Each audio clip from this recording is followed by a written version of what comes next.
it's the Andy and Dave Daily right here on the Muskegon Channel. I'm Andy O'Reilly. Dave Cackley's over there, and I have to start off, Dave, on a Monday because everything's a little off kilter here at Studio Control.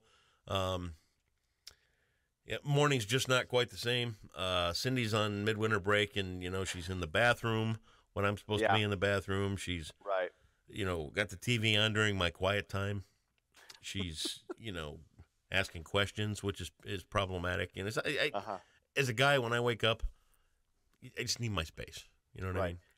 And it doesn't help that you have no answers. Well, that's the other thing, What does she want out of this relationship? That's for God's sake. What more do you want? I mean, I've given you fame. I've given you fortune. I've given you the red carpet everywhere we go. Oh, man. Let's face it. I'm basically an Adonis. Absolutely. I was going to say. Our weekend kicks off at the Lithuanian Club here in town. I mean, that dude, what more do you want out of a guy? Right. You don't. Yeah. Does she want the world? Because it sounds like she wants the world. And that's just a little. Well, I mean, you can give a lot. You're a giver. I'm a giver. That's what I do.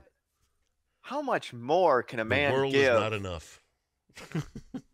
Actually, she's got to have tomorrow off too, because she's going to drag me into the oral surgeon. Oh, she takes a personal day. See? Wow. Uh-huh. Oh yeah, good. Yeah, I don't need to see the inside of your mouth. I really wait. I'm so excited about the guy getting in there and cutting my mouth all open again. You're gonna have. It'll be great. No, I'm really excited this time. Yeah, I know. Obviously, you should be. Nothing is more fun than oral surgery. So, tell me about your weekend. It was actually fairly low key, pretty relaxing. All right, what's in the news? I thought we were getting a little personal. You were talking about your travails and things you got going on, and then I'm all excited because it's my turn, and then you know what? I'll just go right into it. No. What'd you do this weekend? Hear about my weekend? No, I didn't do anything. We just Max and I hung out, played catch, did father-son stuff. That's what we do. But watching the Olympics? No. Oh, this is what I'm really, really proud of. My goal is to watch less than a minute of the Olympics. I'm already up to 47 seconds because I caught about 10 seconds of some ski mogul thing. Yeah. And then I quick turned away because I didn't want to see anymore because I hate the Winter Olympics. Why? Well, because I just can't relate to the upper white middle class athlete, skiers, snowboarders, hockey players. I mean, these are people that were people of privilege, people of means that I didn't have growing up. We didn't have a membership to the local, lodge where we could go skiing. We didn't have, we didn't have skates. We didn't have, luging. What the hell is that? I couldn't do that. Muskegon. Yeah, well. I'm just saying. Oh. It just reeks of the Olympics. Just reeks of elitism, and that's just not my thing. Okay, just not my thing. You had to turn it all political. I just like. No, watching it's people not. fly It's through got the nothing air. to do with politics. I just, I don't have. My white privilege is bankrupt, so I couldn't. So I couldn't. I wasn't able to take advantage of that. I would have thought I would have been able to. See, but evidently not. See, I just look at it and go, "Wow, look at them flying through the air! Whoa, boom!" And then they go down. That's really cool. I like that. Okay. And then because you're when they're out there skating, I'm like, "Whoa, look at them go on those skates!" Yeah, that's awesome. I wish I could do that. I wish I could too, but once again, didn't have the means. Oh well. Oh well. Just saying. When you know what I did when I wanted a ski pass? What? When I got a job and bought one. or there were a couple of Christmases where I said, "That's all I really want for Christmas."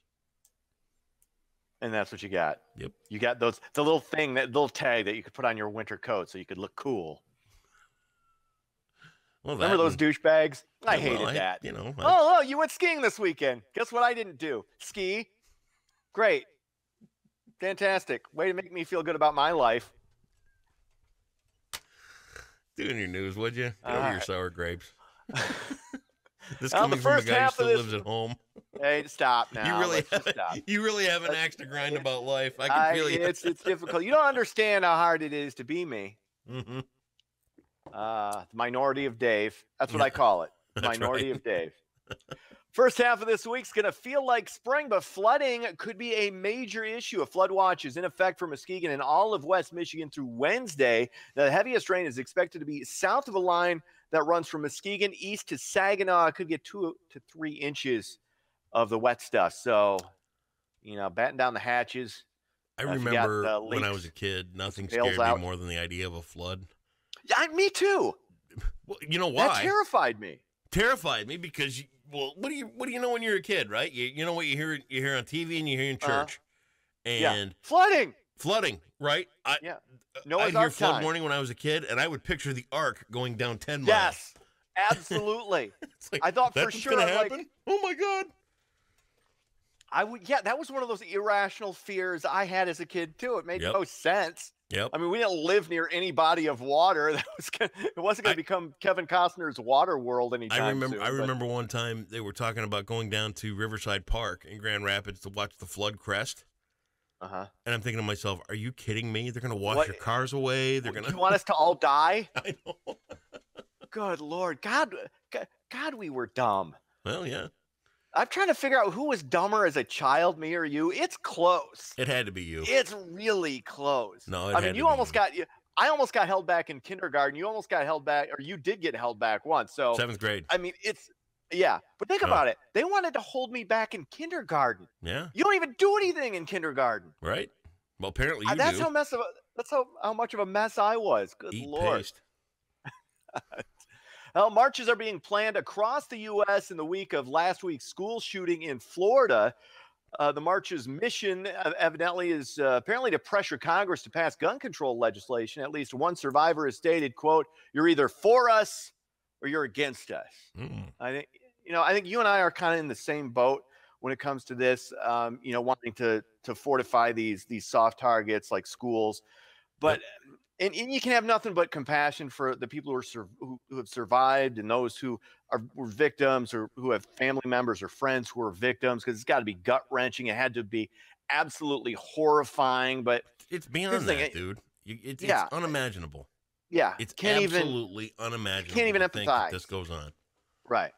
But at the same time, being a victim doesn't necessarily make you an expert. Nope. When it comes to gun control and legislation, I'm not saying we don't need it. I'm not saying we don't need to take a look at some of these things. But like when you go to an issue like background checks, I mean, that would you could have had the most the most restricted background check in the world, and it wouldn't matter. This guy didn't have a criminal record. Right.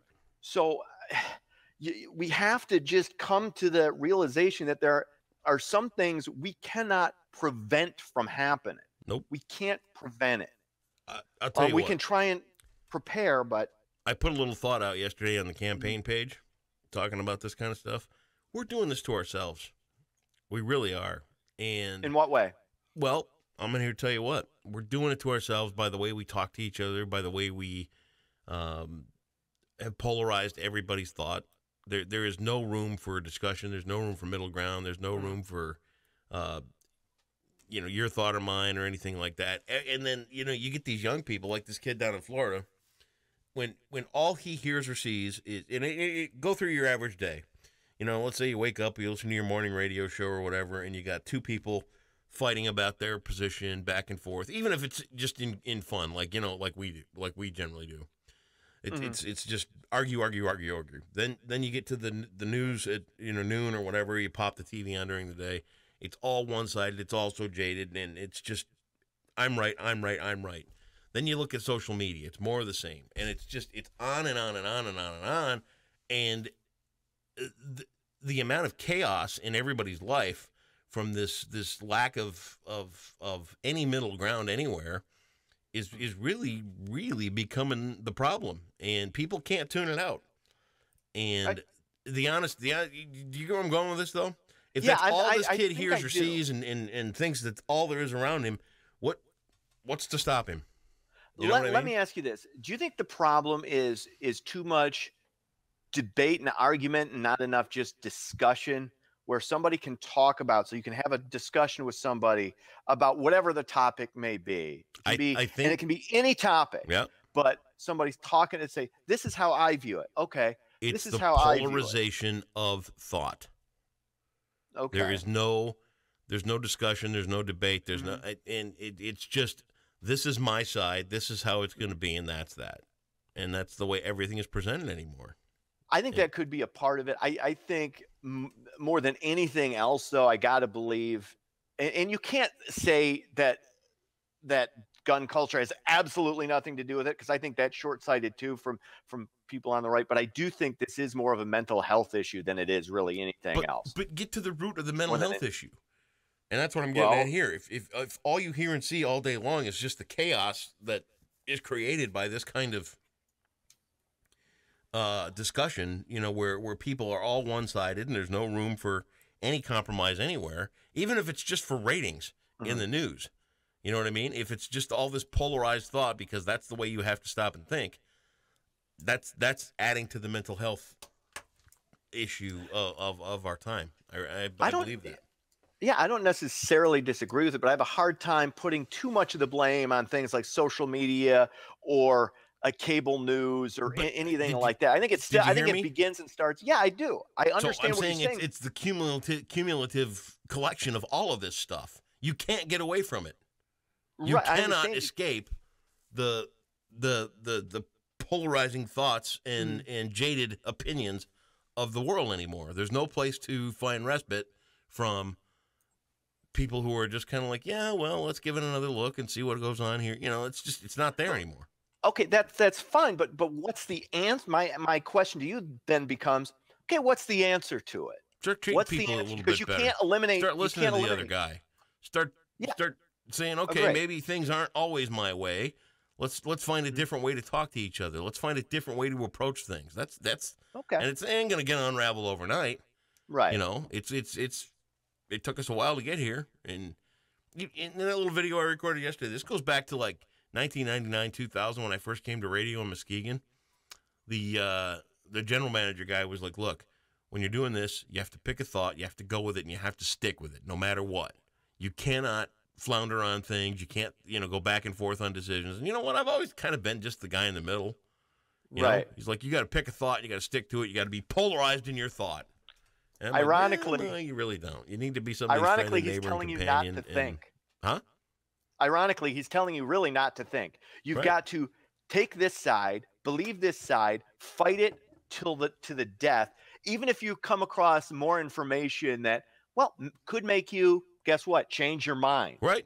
My mind has changed on a bunch of stuff, and that's something that just happens as you age. Right. Hopefully you learn things, that doesn't mean you necessarily have to change your principles, but when you get additional information, take it all in and don't just be stuck that this is what I'm going to believe no matter what information I get. Right. So, I'm at the point right now, because I've always been kind of a gun advocate. I don't think anybody should have to worry about their guns getting taken away. Right. I think if you want to own a gun to protect your home or to hunt for your family, there should be no problem with that. But, with everything that's going on, should we put an age limit on them? Yeah, I'm starting to think now that, if it was 21 and older for a gun like that, that couldn't be bad. Yeah.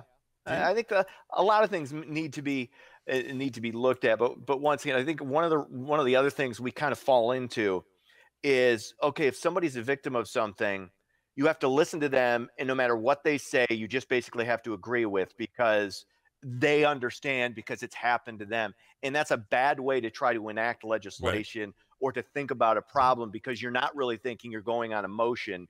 And a legislation that's based on emotion always ends up bad. Always does. I would look at it like this, and I agree with that too. I agree with that, but you do have to listen to the victims. I mean, absolutely, without a doubt. But no question. I would say this: the prohibition of anything. Look what prohibition did for alcohol. Right. Yeah, so well said. And chanting "No more guns, no more guns." That's not going to prevent this either. Well, but it helps in the healing, and it does. I mean, for people that have been affected like this, they have every right to voice their opinion. They have every right to act out, and they have every right to it. And it's good. It's okay. All right. Finally, gas prices are on the decline once again. The nationwide average dropped 11 cents to $2.45. They're basically giving this stuff away. $2.45 a gallon? Are you kidding me? for unleaded. Michigan paying even less at 239. So nice to know something's going down. Sports. Austin Dillon wins the Daytona 500. I bet you thought I'd forget about that. Didn't forget about it. Didn't watch it. I almost did. But you almost didn't? No interest at all. It's just, wow, because you used to be the NASCAR guy. That used to be your career. Dude, I know. Hey, did you know yesterday was the day I announced that I gave my 2 weeks notice at the radio station? Really? That was the anniversary of? 6 years ago. Wow. Yeah, and that's when I took the NASCAR job. Flying by. Unbelievable. Michigan knocks off Ohio State in men's college hoops. Spartan fans rejoice because that gives Sparty the inside track to the Big Ten title. They have a full game lead now on Ohio State. Sparty making a historic comeback on Saturday, coming back from 27 points down to beat Northwestern 65-60. So thanks to Big Brother for taking care of those pesky Buckeyes. Now Sparty's going to win the Big Ten. That's sports. Well, you're more than welcome. Have yourself a great Monday, and we will talk to you tomorrow. See ya.